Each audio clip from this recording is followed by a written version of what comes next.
It saddens me to see children grow broken. It saddens me to see us breaking children. It saddens me to see us raising children in a broken society.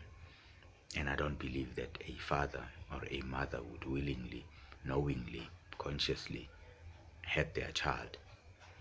I know that there's a few that has been broken themselves as mothers and fathers that would actually act in a way that they might not understand consciously, act in a way that their broken selves can justify it. But now I'd like to look at one particular area, one set of men, the men that are around the child when the child is growing up. The stats say, well, I think there was a stat that came out in 2016.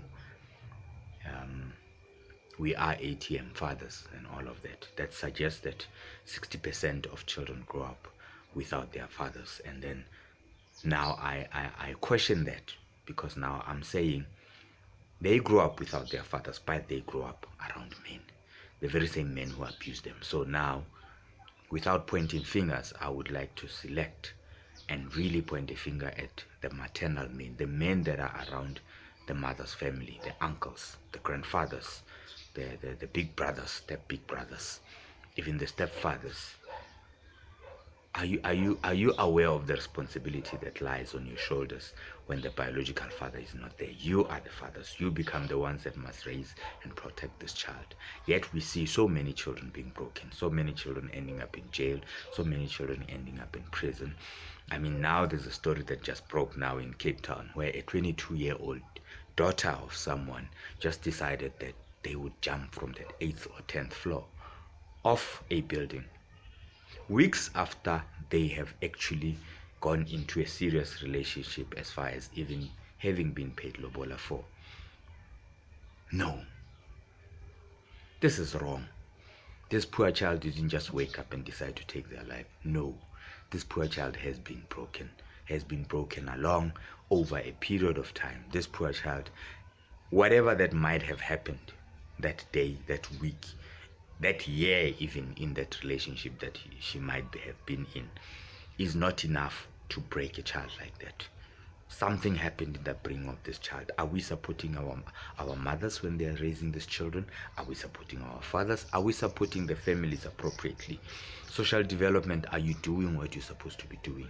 Do you even know what the interest of the child is? When you place a child with one parent and the other during conflict, do you even want to know which family you are placing them with? Or are you just going on the pitying of the one parent who's in front of you? Or are you just going on the fact that the one parent in front of you is paying you?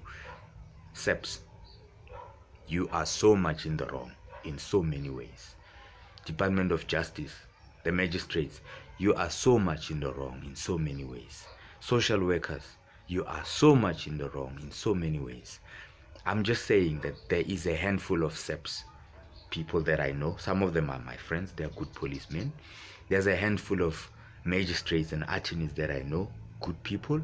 Some I know them, some are my friends. There's a handful of social workers, but the majority, I'm talking 99% of social workers, 99% of policemen, 99% of lawyers, 99% of magistrates, they are broken, and they are taking their brokenness into addressing the issues of children. It has to end, because it is not ideal. It is not gonna get us anywhere. If you have the interest of the child at heart, you need to be able to can make sure that where the child goes, you do the due diligence. Do you? Or are you just looking at the one person who's got a finger pointed at them as being the guilty person? Or are you just removing the mother and saying this mother is not fit, but not looking at the rest of the family around the father? Or removing the father as its common knowledge, as it's always, we call it parental alienation, and then not even looking into the grandfather, looking into the uncle, looking into the future stepfather of this child. Who is really abusing these children? Who is really breaking up these children? Yes, by all means, let's put men right at the top of the list. But which men? Is it just the fathers? When we report about fathers abusing children, are we looking at fathers, stepfathers? Are we looking at grandfathers? Are we looking at the boyfriends of the mothers? Are we actually honest in looking for the solution to these problems. Our children are dying. We have to do something. Please, let's do something.